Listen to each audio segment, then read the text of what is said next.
বাইরে কিন্তু বৃষ্টি হয়েছিল, দেখে কি মনে হচ্ছে বৃষ্টি হয়েছিল, বাট আমার জানালায় বৃষ্টি ফোঁটাগুলো দেখা যাচ্ছে। আপনারা খেয়াল করতেছেন কিনা জানি না।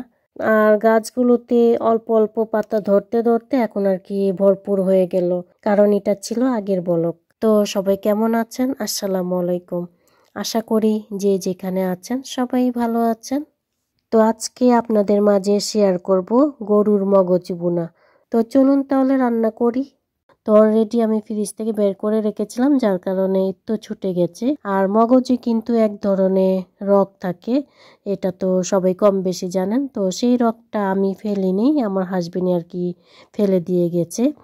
আর এটা কিন্তু শর্ট ভিডিও একটা দিয়েছিলাম, মাশাল্লাহ 10K ভিউয়ার্স দেখেছেন।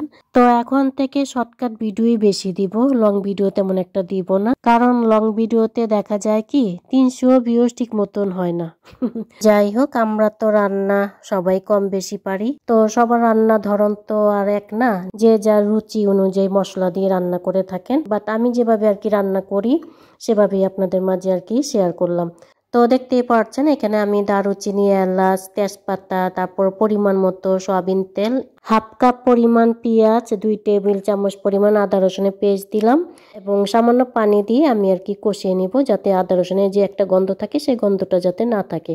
এরই মাঝে ধন্যবাদ জানাচ্ছি যারা আমার পায়ের ব্যথার জন্য দোয়া এবং সুস্থতা কামনা করেছেন। তো পায়ের ব্যথা আগের তুলনায় অনেকটাই কম আছে আলহামদুলিল্লাহ। বাট এটা কিসের ব্যথা সেটা আর কি সন্দেহ দূর করার জন্য পায়ের এক্সরে এবং ব্লাড টেস্টও নিয়েছে। তো রিপোর্ট কি হাতে পেয়েছি, আর রিপোর্টটা কি ভালো পজিশন নাকি খারাপ সেটা নেক্সট ভিডিওতে জানতে পারবেন। তো দেখতেই পাচ্ছেন পেঁয়াজ আমার ব্রাউন হয়ে গেছে, এখন আর কি দিয়ে দিব মশলা। এখানে আমি 1 টেবিল চামচ পরিমাণ মরিচে গুঁড়া, হাফ টেবিল চামচ পরিমাণ হলুদে গুঁড়া, 1 টেবিল চামচ পরিমাণ জিরার গুঁড়া, 1 টেবিল চামচ পরিমাণ গরম মশলার গুঁড়া, সাথে টেস্ট অনুযায়ী লবণ। আর আমি আমার পরিমাণ অনুযায়ী মশলা নিয়েছি, আপনারা আপনাদের পরিমাণ অনুযায়ী মশলা অ্যাড করতে পারেন। তো অল্প পানি দিয়ে আমি মশলাটাকে ভালোভাবে কষিয়ে নেব।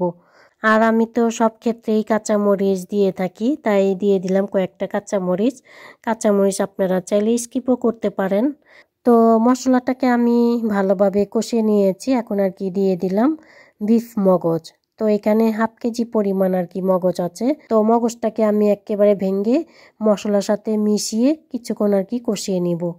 তো অনেক বড় কাপুদের আমি আর কি ভিডিও দেখি, তারা আর কি মগজটাকে মাংসের টুকরা মতো রেখে রান্না করেন, বাট আমি আর কি একেবারে ভেঙে মিশিয়ে দিলাম। তো এইভাবে গরু মগজটা রান্না করলে খেতে অন্যরকম টেস্ট লাগে। তো আপনারা যারা এখনো খাননি একবার হলো বাসায় রান্না করে খাবেন, আর আমাকে কমেন্ট করে জানাবেন কেমন হয়েছে। তো দেখতেই পাচ্ছেন মগজটাকে আমি ভালোভাবে কষিয়ে নিয়েছি, এখন আর কি এটাকে ঢেকে রাখবো 10 মিনিটের জন্য। আর মগজের সাথে কিন্তু আমি এক্সট্রা কোনো পানি অ্যাড করিনি, এটা এইভাবেই আর কি রান্না করা। তো দেখতেই পাচ্ছেন আমার কিন্তু রান্না হয়ে গেল গরুর মগজ ভুনা। শেষে এটার সাথে দিয়ে দিব জিরার ভাজার গুঁড়া। আই হোপ আমার এই রেসিপি আপনাদের কাছে ভালো লেগেছে। ভালো লাগলে আমার চ্যানেলটি সাবস্ক্রাইব করে আমার পাশে থাকবেন। আর যারা সাবস্ক্রাইব করে অলওয়েজ আমার পাশে আছেন, আপনাদের সবার জন্য অনেক অনেক দোয়া এবং ভালোবাসা। তো আমি শাহানাজ আপনাদের মাঝে বিদায় নিচ্ছি। সবাই ভালো থাকবেন, সুস্থ থাকবেন। আল্লাহ হাফেজ, আসসালামু আলাইকুম।